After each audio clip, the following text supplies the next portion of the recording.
Hi viewers, whiteboard স্কুলের পক্ষ থেকে সবাইকে শুভেচ্ছা। আজকে আমি দেখাবো দ্বারা সম্পর্কিত অঙ্কগুলো শর্টকাটে কিভাবে করতে হয়।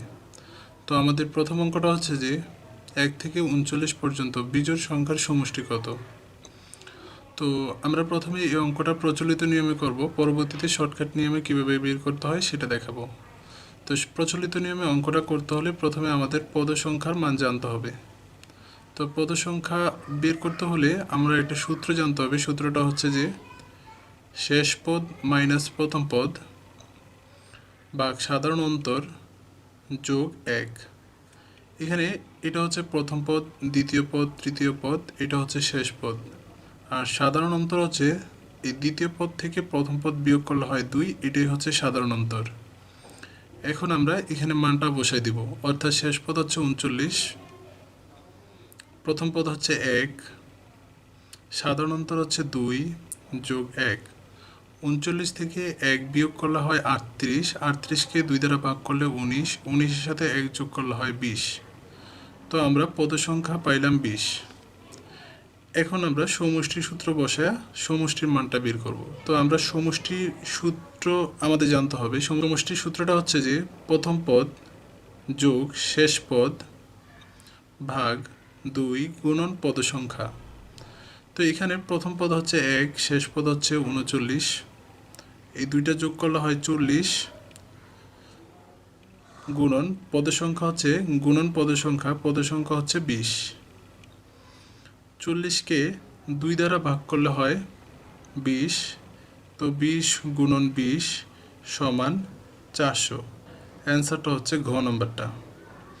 কিন্তু আমরা এই অঙ্কটা যদি নিয়মে করি তখন যেভাবে করতে হবে সেটা হচ্ছে যে এখানে যেই সংখ্যাটা আছে শেষ পদের সাথে প্রথম পদ যোগ করতে হবে, অর্থাৎ 39 যোগ 1, সেটাকে 2 দ্বারা ভাগ করতে হবে। তো এখন যদি 39-এর সাথে 1 যোগ করে 2 দ্বারা ভাগ করি তাহলে হয় 20। যে ভাগফলটা পাবো সেই ভাগফলটার বর্গই হবে অ্যান্সার, অর্থাৎ 20-এর বর্গ হচ্ছে 400, অর্থাৎ 20-এর বর্গ হচ্ছে 400। তো অ্যান্সারটা হচ্ছে 400।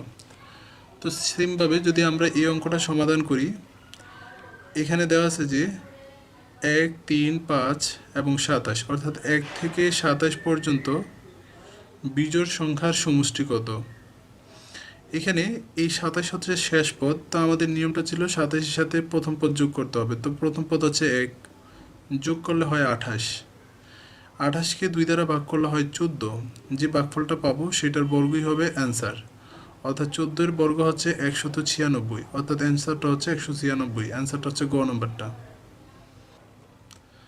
কিন্তু ধারাটা যদি জোড় সংখ্যার হয়, বিজোড় সংখ্যার না হয়, জোড় সংখ্যার হলে এবং ধারাটা যদি 2 থেকে শুরু হয় তখন যেভাবে করতে হবে সেটা হচ্ছে যে এখানে অঙ্কটাতে দেওয়া আছে 2 থেকে 50 পর্যন্ত জোড় সংখ্যার সমষ্টি কত। তো জোড় সংখ্যা হলে এখানে যে শেষ পদটা দেওয়া থাকবে সেই শেষ পদটাকে 2 দ্বারা ভাগ করতে হবে। তো 2 দ্বারা ভাগ করলে আমরা পাই 25। এবার 25-এর পরবর্তী সংখ্যার সাথে এই 25কে গুণ করতে হবে, অর্থাৎ 25-এর পরবর্তী সংখ্যা হচ্ছে 26। তো 25 দ্বারা 26-এ গুণ করলে হয় 650, অর্থাৎ অ্যান্সারটা হচ্ছে ক নম্বরটা। অর্থাৎ নিয়মটা হচ্ছে যে শেষ পদটাকে 2 দ্বারা ভাগ করতে হবে, ভাগ করলে যে সংখ্যাটা পাওয়া যায় সেই সংখ্যাটার পরবর্তী সংখ্যা দ্বারা গুণ করলে যে গুণফলটা পাওয়া যাবে সেটাই হচ্ছে সমষ্টির মান। তো সেমভাবে যদি আমরা এই অঙ্কটা করি, এখানে দেওয়া আছে যে 2 থেকে 40 পর্যন্ত সংখ্যার সমষ্টি কত। অর্থাৎ আমাদের প্রথম নিয়মটা হচ্ছে যে শেষ পদ হচ্ছে 40, এটাকে 2 দ্বারা যদি আমরা ভাগ করি পাবো 20। এবার 20-এর পরবর্তী সংখ্যা 21, 21 দ্বারা গুণ করলে হয় 420, অর্থাৎ অ্যান্সারটা হচ্ছে খ নম্বরটা। আর এই অঙ্কটা যদি আমরা প্রচলিত নিয়মে করতাম তখন আমাদের প্রথমে পদ সংখ্যা বের করতে হতো। আমরা পদ সংখ্যার সূত্র জানি যে প্রথম পদ শেষ পদ মাইনাস প্রথম পদ, অর্থাৎ 50 মাইনাস প্রথম পদ হচ্ছে 2 ভাগ সাধারণ অন্তর দ্বিতীয় পদ মাইনাস প্রথম পদ অর্থাৎ 2 যোগ 1, অর্থাৎ 50 থেকে 2 চলে গেলে 48, 48কে 2 দ্বারা ভাগ করলে হয় 24, 24-এর সাথে 1 যোগ করলে হয় 25। তো আমরা পদ সংখ্যা পাইলাম 25। এবার আমরা সমষ্টির মানটা বের করব, অর্থাৎ সমষ্টির সূত্র আমরা জানি প্রথম পদ যোগ শেষ পদ। প্রথম পদ হচ্ছে 2, শেষ পদ হচ্ছে 50 ভাগ 2 গুণন পদসংখ্যা, পদসংখ্যা হচ্ছে 25। তো 50 আর 2 যোগ করলে হয় 52, 52কে 2 দ্বারা ভাগ করলে হয় 26, 26 গুণন 25 সমান 650। তো প্রচলিত নিয়মে করলে আমাদের অ্যান্সারটা দাঁড়ায় 650।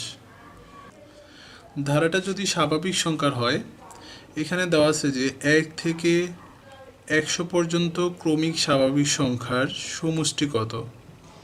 স্বাভাবিক সংখ্যার সমষ্টি বের করতে হলে এবং 1 থেকে যদি শুরু হয়, তখন সেই অঙ্কটা শর্টকাট নিয়মে করার যে পদ্ধতিটা, শর্টকাট মেথডের সূত্রটা হচ্ছে যে শেষ পদ ভাগ 2 গুণন শেষ পদ যোগ 1 অথবা প্রথম পদ। এখানে শেষ পদ হচ্ছে 100, 100কে 2 দ্বারা ভাগ করলে হয় 50, শেষ পদ হচ্ছে 100, 100 সাথে 1 যোগ করলে হয় 101। তো 50 দ্বারা 101কে গুণ করলে হয় 5050, অর্থাৎ অ্যান্সারটা হচ্ছে 5050। তো সেমভাবে যদি আমরা এই অঙ্কটা সমাধান করি, প্রথমে এই শেষ পদটাকে 2 দ্বারা ভাগ করতে হবে, অর্থাৎ 50কে 2 দ্বারা ভাগ করলে হয় 25 গুণন, এবার এই 50-এর সাথে 1 প্রথম পদ যোগ করতে হবে, অর্থাৎ 1, অর্থাৎ 51। এবার এই 25 এবং 51 গুণফল যত হবে এদের সমষ্টি হবে তত, অর্থাৎ 25 এবং 51 এর গুণফল হবে 1275। অ্যান্সারটা হচ্ছে 1275, এটা ঘ হবে। আমাদের সর্বশেষ অঙ্কটা হচ্ছে 11, 5, 11, 17, 23 এবং শেষ পদটা হচ্ছে 59। এই পদগুলোর সমষ্টি কত, অর্থাৎ ধারাটার সমষ্টি কত। তো প্রথমে আমাদের পদ সংখ্যা বের করতে হবে। তো পদ সংখ্যার আমরা সূত্র জানি শেষ পদ মাইনাস প্রথম পদ। এখানে হচ্ছে শেষ পদ হচ্ছে 59 মাইনাস প্রথম পদ হচ্ছে 5, সাধারণ অন্তর দ্বিতীয় পদ মাইনাস প্রথম পদ, অর্থাৎ সাধারণ অন্তর হচ্ছে 6 ভাগ সাধারণ অন্তর যোগ 1। 59 থেকে 5 চলে গেলে হয় 54, 54কে 6 দ্বারা ভাগ করলে 6 নং 54, 9 সাথে 1 যোগ করলে হয় 10। তো আমরা পদ সংখ্যা পাইলাম 10, অর্থাৎ এখানে পদ সংখ্যা হচ্ছে 10টি। এবার আমরা সমষ্টির সূত্রতে বসে মানটা বের করব, অর্থাৎ সমষ্টি আমরা জানি প্রথম পদ যোগ শেষ পদ। প্রথম পদ হচ্ছে 5, শেষ পদ হচ্ছে 59 ভাগ 2 গুণন পদ সংখ্যা হচ্ছে 10। এখন 59 এবং 5 যোগ করলে হয় 64, 64কে 2 দ্বারা ভাগ করলে হয় 32, অর্থাৎ 32 গুণন 10, অ্যান্সারটা হচ্ছে 320। অ্যান্সারটা হচ্ছে গ নম্বরটা।